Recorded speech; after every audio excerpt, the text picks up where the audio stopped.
안녕하세요 여러분, 정보 디자이너 센입니다.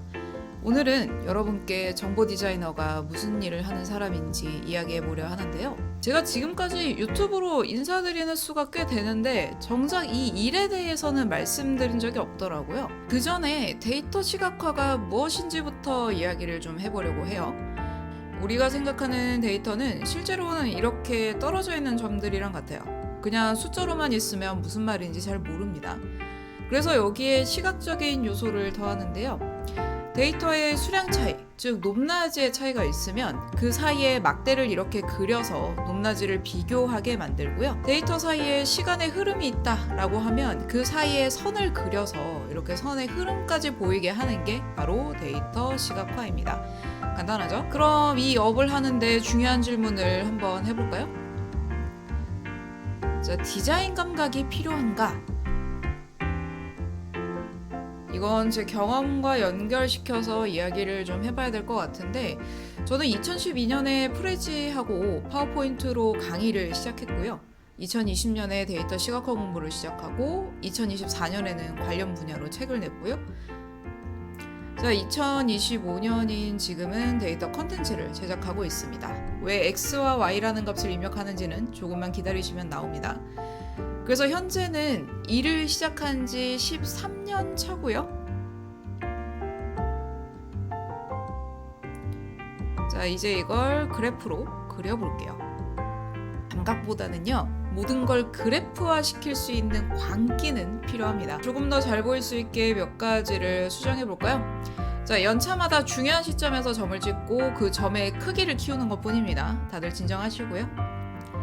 각 시기별로 무슨 일이 있었는지는 차트 위에 데이터 레이블이라는 걸로 직접 쓸 수 있습니다. 크기도 잠깐 좀 키워주고 색깔도 좀 원하는 스타일로 한번 바꿔볼게요.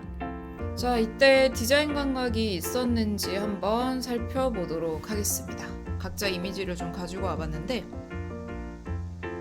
자, 강의 시작할 때는 디자이너를 할 줄 모르고요. 표지를 손그림으로 떼어버리는 과감한 행동을 합니다. 그래프로 최소한으로 쓰고, 데이터 시각화 공부를 시작할 때는 파워포인트 작업이 어느 정도 되는 상황이라서 주로 도형으로 그리는 그래프를 그렸어요. 작업 과정에 변화가 생기고 책을 내게 됐는데, 파워포인트에 차트 기능 쓰는 법하고 도형으로 그리는 법 모두 확인할 수 있습니다. 지금도 서점에서 판매 중이고요. 많은 관심 부탁드립니다.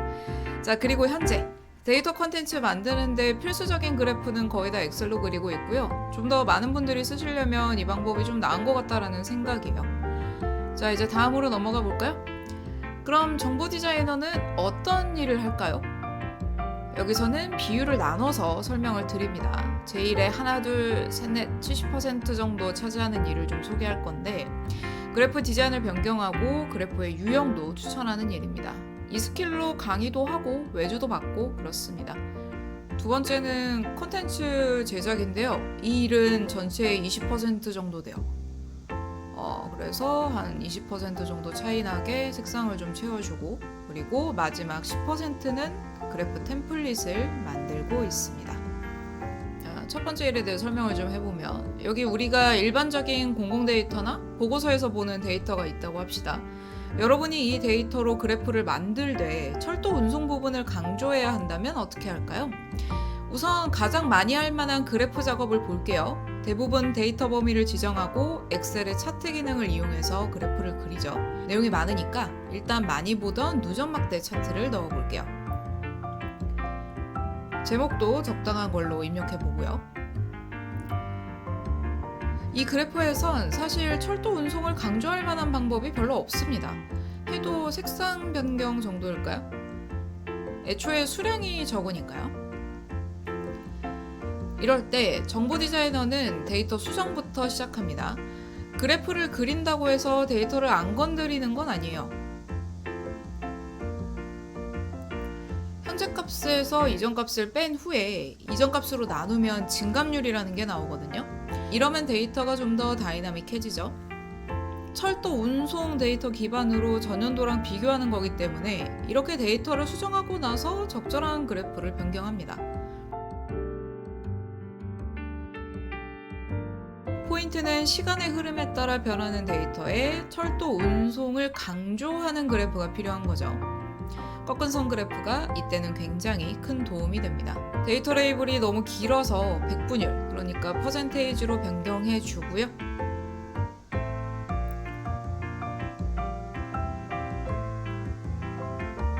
철도 운송이라는 법례만 따로 추가해주면 원하는 부분을 모두 만족하는 그래프를 만들 수 있습니다.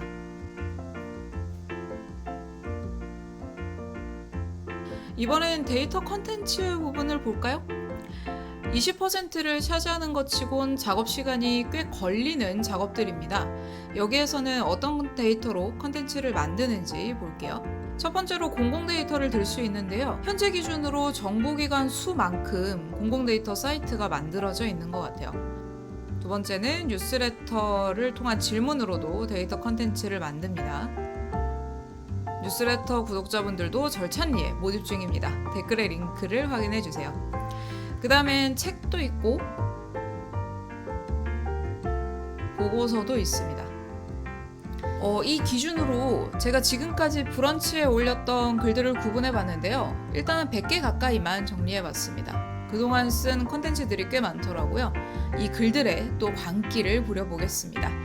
XY 좌표를 만들어서 매칭시키고 산점도로 만들어 보는 과정인데요. 각 항목별로 산점도를 추가할 때는 이 방법이 베스트입니다. 다만 조금 번거롭다는 단점이 있죠. 그런데 제가 데이터 관련 컨텐츠를 100개 만들었습니다. 이렇게 쓰는 것보다는 이렇게 그래프로 보여주는 게 좀 더 시각적으로 낫지 않나요? 몇 가지 거슬리는 것만 처리하고 원래 시트로 돌아오겠습니다.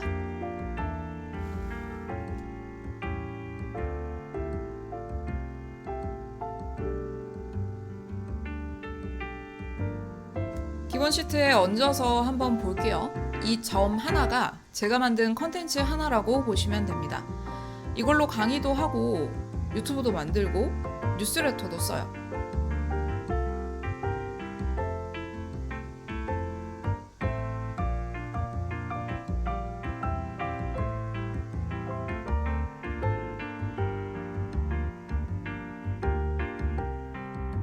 마지막은 그래프 템플릿 제작입니다.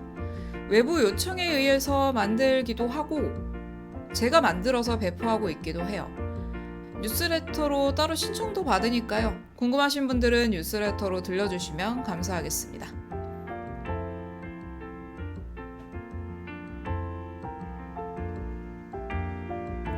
이렇게 정보 디자이너인 저에 대해 소개해봤습니다. 컨텐츠 컨셉을 조금씩 바꿔가면서 해보고 있는데 역시 제 속에는 이렇게 그래프가 가득해야 제맛이죠? 영상 시청해주셔서 감사드립니다. 도움되셨다면 좋아요나 구독 버튼으로 알려주시거나 정보 디자이너 센으로 검색하셔서 데이터 시각화와 그래프 관련한 정보들도 마음껏 받아가시길 바랍니다. 알림 버튼도 환영이고요. 그럼 저는 다음 영상에서 뵐게요.